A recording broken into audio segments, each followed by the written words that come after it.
Welcome back to Sunday School. I'm going to be wrapping up my last message where I go over Cain and Abel, and then Seth, and closing off with Enoch.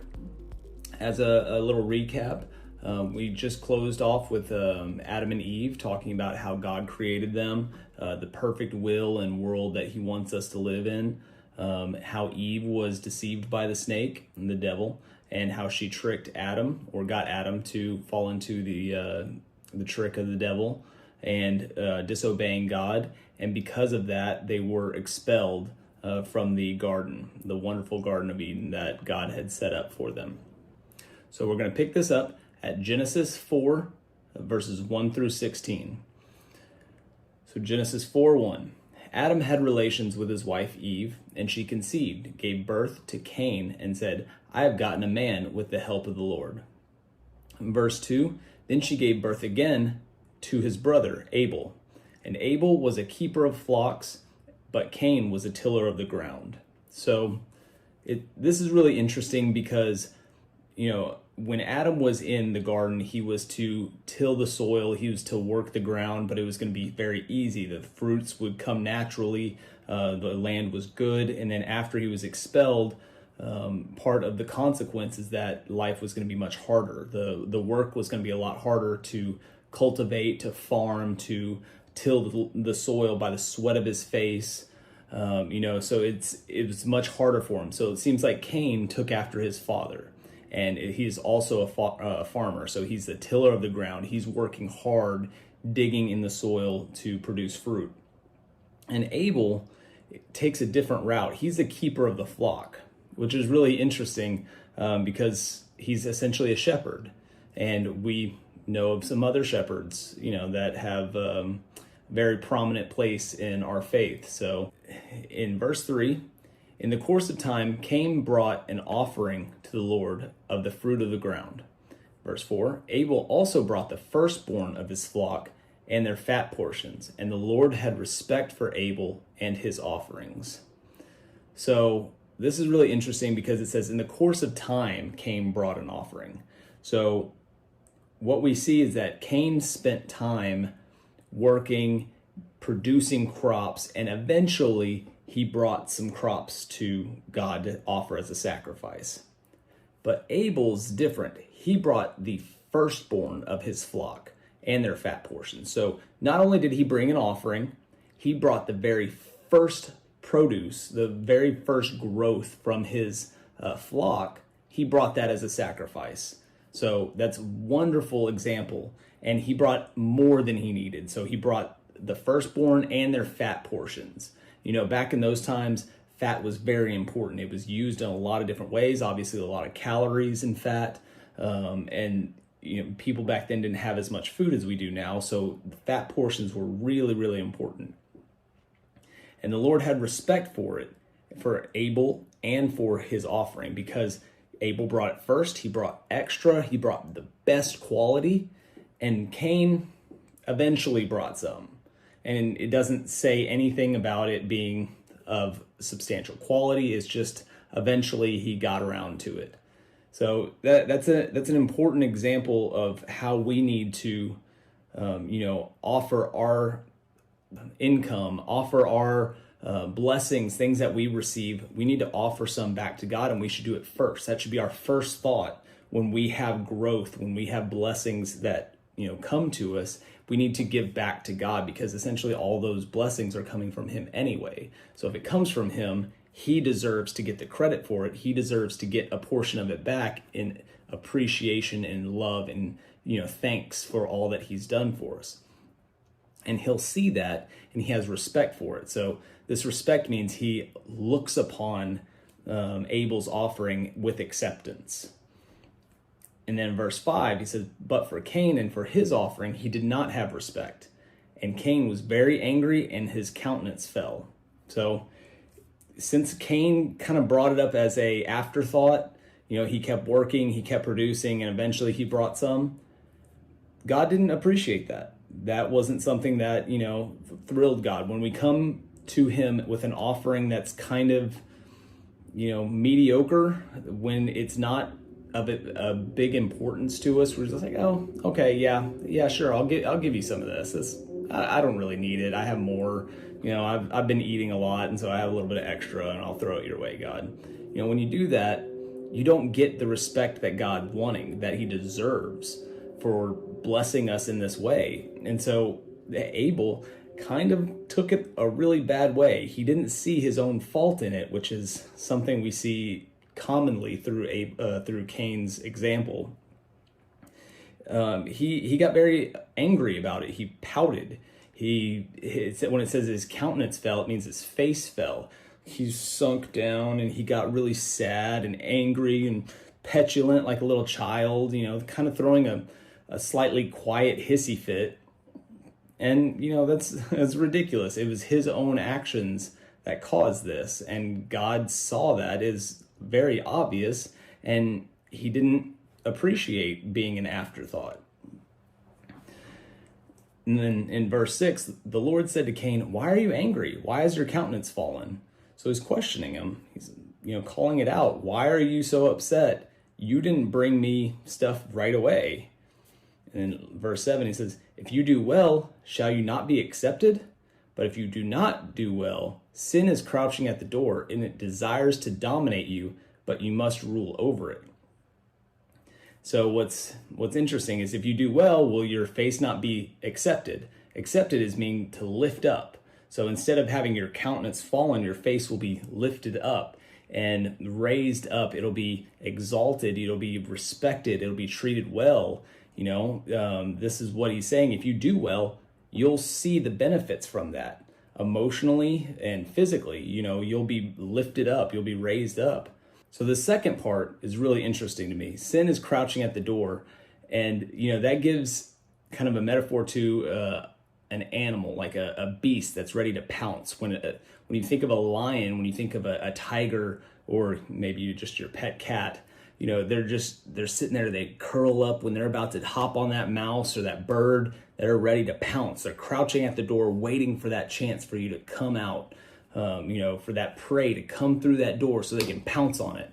And this brings me to the New Testament in 1 Peter chapter 5, verses 8 through 10. It says, "Be sober-minded, be watchful. Your adversary, the devil, prowls around like a roaring lion seeking someone to devour." And so I see, there's a lot of similarities in these two. The devil is like a roaring lion seeking someone to devour. Sin is crouching at your door. It desires to dominate you. This is one and the same. It's essentially saying that, the devil's out there looking for you to attack you. And sin is essentially the same thing. Sin has almost its own mindset where it wants to be a part of you. It's that negativity in your life that makes you think that, yeah, I can eat this fruit. God told me not to, but I can do it. I'm not going to die.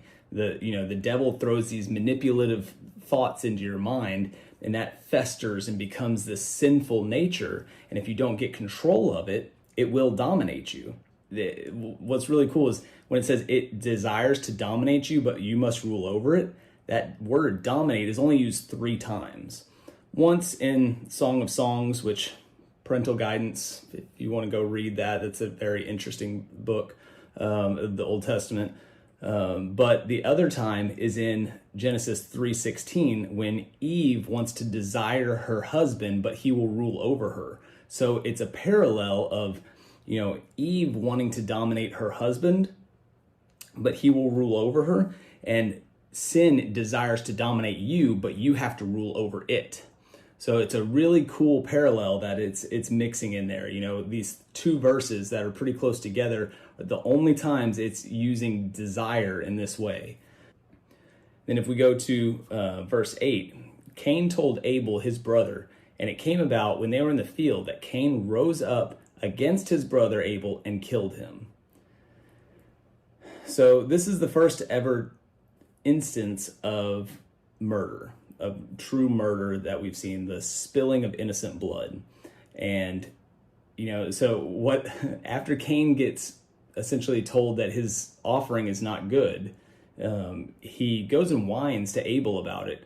And then he gets jealous about it and murders him. We don't really know how. We know there's knives available, but he could have used a rock. It doesn't really matter. But it's the first time that we've seen murder. And what's interesting is that it's the murder of a shepherd who is, for all intents and purposes, good, is well respected, well thought of, is doing the right things, is an innocent shepherd being murdered. So this is a foreshadowing to another innocent shepherd that's murdered, Christ, Jesus Christ.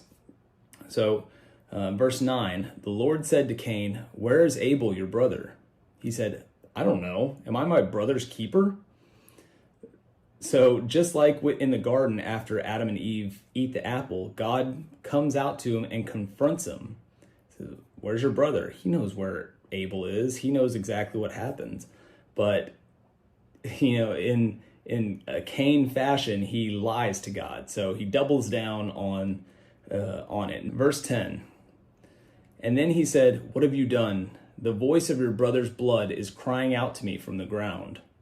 Something I never really knew until I really started looking into this, which is really interesting, that the word blood, the voice of your brother's blood is crying out to me, and blood is referenced again in the next verse. That blood is actually plural.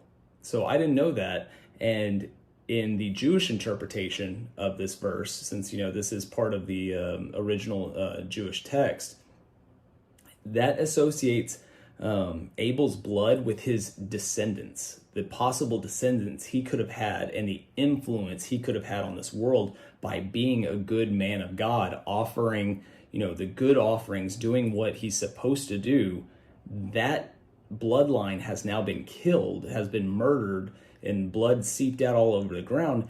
And so when that blood is crying out, it's all of those potential descendants that could have been and could have made this world a better place that have now been wiped out. So that's really cool that blood is a plural, not a singular word in, the Hebrew text. So in verse 11, now you are cursed from the ground which opened its mouth to receive your brother's blood from your hand. So in the last video discussion, the serpent was cursed. And then Adam and Eve had consequences that came, but they weren't cursed. The ground was cursed because of what Adam chose to do, but they weren't cursed specifically. Now, this is the first time there has been a curse on a man, on any person. It's because how severe his act was by murdering innocents, by hiding it, lying about it, trying to cover it up. This was the worst thing that has ever truly happened to man was what Cain did. In verse 12, from now on, when you till the ground, it will not yield to you its best. You will be a fugitive and a wanderer on the earth. So this is really rough. So he is a farmer. And so now he already has to deal with thorns and thistles and not being in the most lush Garden of Eden. He already has to go out and work by the sweat of his face. But now the ground isn't even going to give up good crop to him. And then he will be a fugitive and a wanderer. So he's going to be homeless. He's going to be somebody that's like, what is a fugitive? A fugitive is somebody that has committed a crime and is running from the law, running from the repercussions of their crime. And so instead of just being destroyed and wiped out, which is probably what he deserved, he now becomes homeless, unstable, he's shaken. Verse 13, then Cain said to the Lord, my punishment is more than I can bear. You have driven me out, in verse 14, you have driven me out this day from the face of the earth, and from your face will I be hidden. And I will be a fugitive and a vagabond in the earth. And it will happen that anyone who finds me will kill me. So he's realizing now the severity of his crimes. The punishment is more than he can bear. This is too much for him. He's now lost everything. He's lost his brother because of his own actions. He lost his relationship to God. He lost his family because he has to be a wanderer and a fugitive on the run. He lost his livelihood and his purpose. He can't be a farmer anymore because he has to run.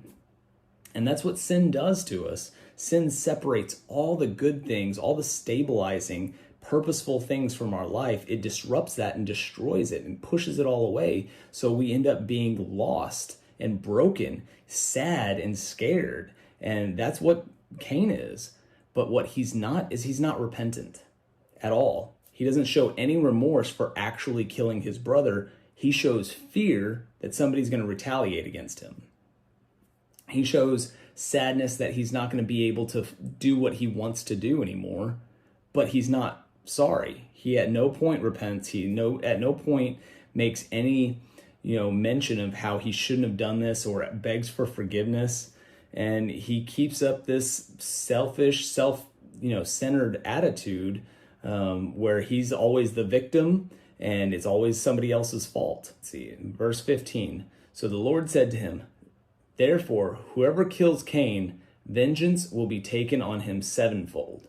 Then the Lord put a mark on Cain so that no one finding him will kill him. So, at this time, all we know about is Adam, Eve, Cain, and Abel. Those are the only humans, the only people that we've heard about. But it's likely that there are other people that have been born. Cain and Abel were the most important ones to descendants of Adam and Eve at this point to have been spoken of.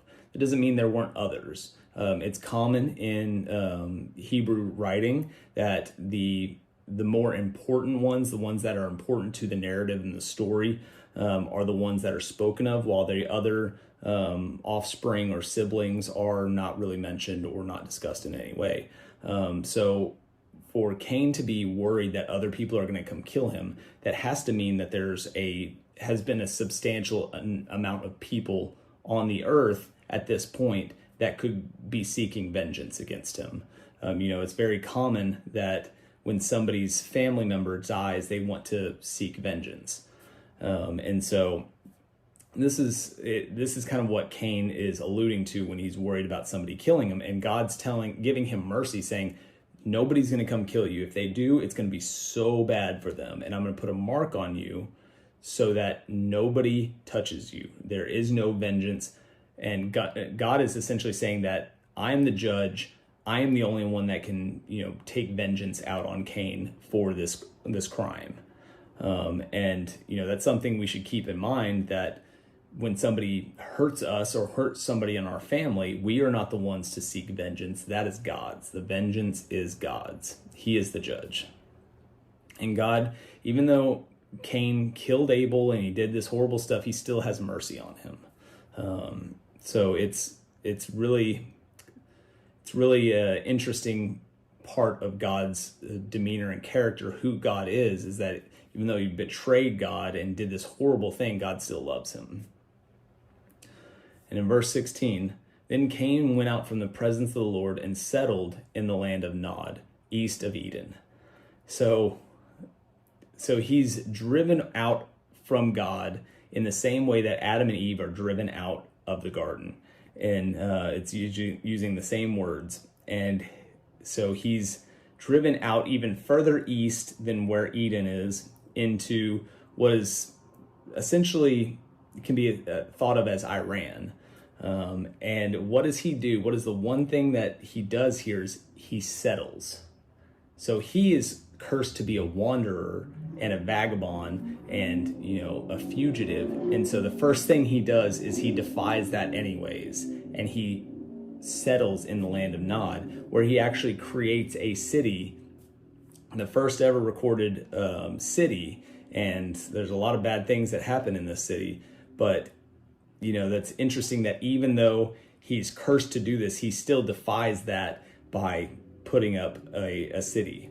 Now in Genesis 4, verses 25 and 26, Adam has relations with his wife again, and she had another son and called his name Seth, for she said, God has granted me another offspring instead of Abel, because Cain killed him. Yet again, Eve is still a woman of faith. Her beautiful son, Abel, who was walking with the Lord, who was doing good, he was murdered. Cain was cast out.